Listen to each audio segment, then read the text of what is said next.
Tuan-tuan dan puan yang amat dihormati sekalian, satu lagi dapatan admin dari sebuah entry Instagram Malaysia Kini. Sekali lagi, nama Menteri Besar Kedah, Muhammad Sanusi, disebut di dalam artikel ini. Melalui Instagram entry terkini Malaysia Kini, Sanusi ketuk kepala wanita. Nak gurau pun jaga adab, kata muda.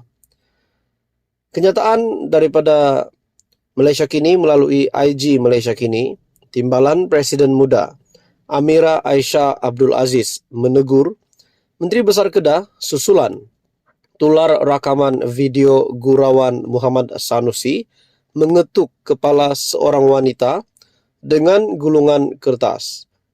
Terdapat beberapa komen di dalam entry IG Malaysia Kini. Ada yang kata, terbaik orang Kedah, undi PAS dan PN dapat Menteri Besar Samseng. Ada juga kata di sini, geng-geng papa kau walanon ni bukan tahu apa. Tu anak nakan dia bodoh. Parti muda ni memang pandai buat kerja. Amik posting nampak keras sikit, Syekh macam MB Kedah biadab.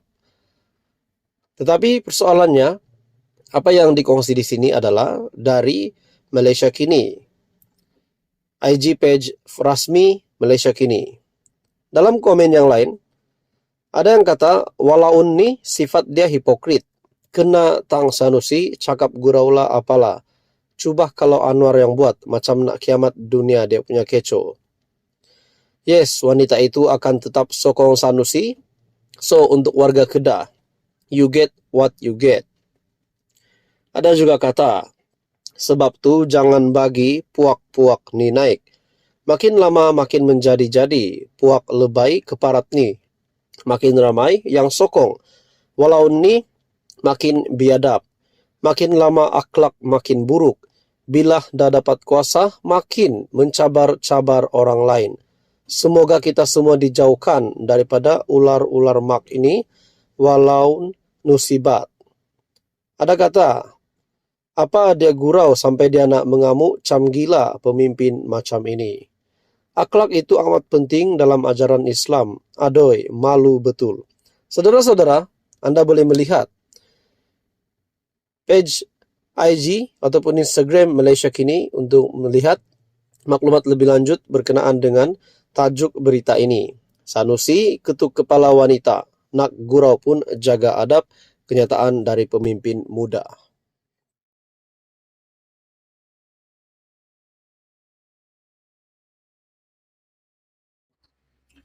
Tuan-tuan dan puan yang amat dihormati sekalian, hari ini terdapat satu spekulasi baru, terdapat satu ulasan baru yang menarik. Terdapat beberapa maklumat yang saya terima. Ini berkaitan jawatan Tan Sri Muhyiddin Yassin. Jawatan Tan Sri Muhyiddin Yassin sebagai pengerusi Perikatan Nasional. Kita juga tahu kekuatan Perikatan Nasional, gabungan Perikatan Nasional adalah dari sebuah parti yang sangat kuat di Malaysia. Tidak boleh dinafikan. Yaitu anggota komponen di dalam PN, parti yang dipimpin Tan Sri Abdul Hadi Awang, yaitu PAS. Umum juga mengetahui pada pilihan raya umum ke-15 yang lalu, parti PAS yang menang paling banyak kerusi di antara parti-parti yang lain. Dan pada pilihan raya negeri, sekali lagi membuktikan PAS adalah parti yang kuat. Menang 100 kerusi semasa PRN berbanding Parti Bersatu di dalam gabungan Perikatan Nasional. Akhirnya timbul persoalan yang amat mengejutkan dan menarik minat ramai orang. Untuk mengulas perkara ini, terutamanya di kalangan pemerhati politik dan juga netizen, bahkan mungkin juga sampai kepada penyokong Perikatan Nasional. Jawatan Tan Sri Muhyiddin sebagai pengurus CPN. Setelah keputusan PRN di 6 buah negeri telah rasmi dikeluarkan, Muhyiddin Yassin antara yang pertama untuk menggesa Anwar dan Zahid meletakkan jawatan.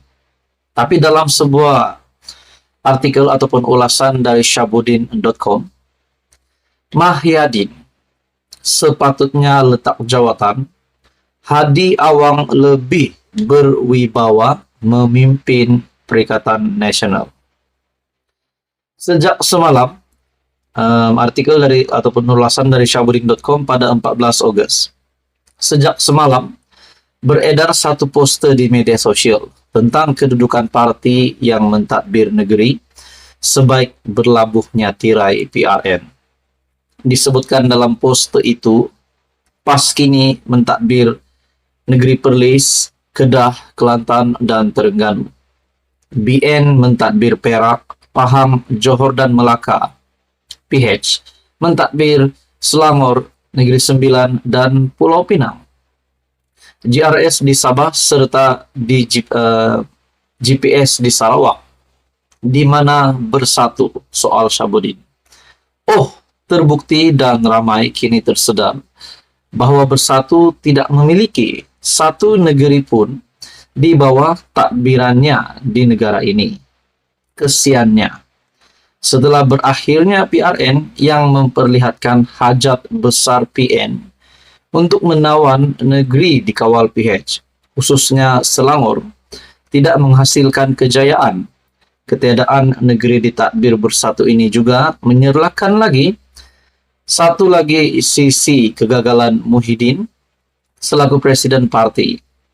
Adalah jelas lagi nyata kini, parti yang benar-benar unggul dalam PN ialah PAS dan bukannya bersatu. Saudara-saudara, pagi ini saya juga dikejutkan dengan satu keputusan mahkamah di mana Muhyiddin Yassin dilepas. Muhyiddin Yassin dilepas, bebas 4 tuduhan guna kedudukan untuk suapan Rm 232,5 juta. Kita ucapkan tahniah. Tetapi saya rasa sebagai pengurus CPN, Muhyiddin Yassin juga harus berjaga-jaga dengan ulasan dari syahbudin.com ini. Dengan isi ulasan ini di mana menunjukkan parti bersatu tidak mentadbir mana-mana negeri. Dalam ulasan Syahbudin lagi, menyusuli kejayaan memenangi paling banyak kerusi parlimen pada PRU 15. Pencapaian PAS sekali lagi amat membanggakan dalam PRN yang baru saja berakhir. Tidakkah dengan keadaan ini, menurut Syahbudin, Mahyadin sepatutnya ada sedikit rasa malu dan wajar meletakkan jawatan selaku pengurus CPN. Di sisi yang lain, jika dibandingkan antara PAS dengan bersatu, parti pimpinan Hadi Awang itu juga sentiasa jelas hala tuju perjuangannya serta amat berwibawa di mata pengundi. Itu yang benar-benar diterima oleh pengundi Melayu ialah PAS, dan apa yang berlaku sepanjang kampanye adalah kebangkitan gelombang hijau dan bukan gelombang biru kelabu. Lalu bila lagi Mahyadin nak letak jawatan dan serah jawatannya kepada Hadi Awang soal Syahbudin. Dengan kedudukan parti yang kukuh, berwibawa dan sentiasa berkembang, ahli parlimen lebih ramai serta menguasai 4 negeri, PN sepatutnya lebih wajar diketuai oleh pemimpin daripada PAS berbanding bersatu. Jadi, untuk itu saya sangat setuju dengan ulasan dari syahbudin.com. Lebih daripada itu, di ketika menantunya sendiri sedang dicari SPRM dan dipercayai berada di luar negara sejak Mei lalu, beliau terbukti gagal memainkan peranan yang signifikan, sama ada memberi maklumat di mana menantunya berada atau mengarahkannya balik dengan segera. Sebagai bekas PM dan masih bercita-cita untuk jadi PM, Mahyadin seharusnya sadar beliau ada tanggung jawab moral untuk memastikan dirinya serta ahli keluarganya sentiasa patuh kepada undang-undang. Kalau itu tidak mampu dilakukan, lebih baik jangan bertangguh lagi nak letakkan jawatan dan serahkan saja jawatan pengurus CPN kepada Hadi. Adakah dengan ini calon Perdana Menteri terkini dari Perikatan Nasional adalah Tan Sri Abdul Hadi Awang. Katakan PN konsisten sehingga PRU ke-16, konsisten dengan pengundian rakyat sokongan yang padu setakat ini dapat dikonsistenkan sehingga PRU 16. Adakah Hadi Awang masih lagi akan menyerahkan jawatan ataupun calon PM dari Perikatan Nasional kepada Mahyadin? Jadi ini juga saya rasa salah satu ulasan yang pasti mengejutkan Muhyiddin Yassin. Tonton dan puan, teruskan bersama di dalam channel ini untuk info yang seterusnya. Mohon juga bantu channel ini dengan menekan butang like, share, dan juga subscribe.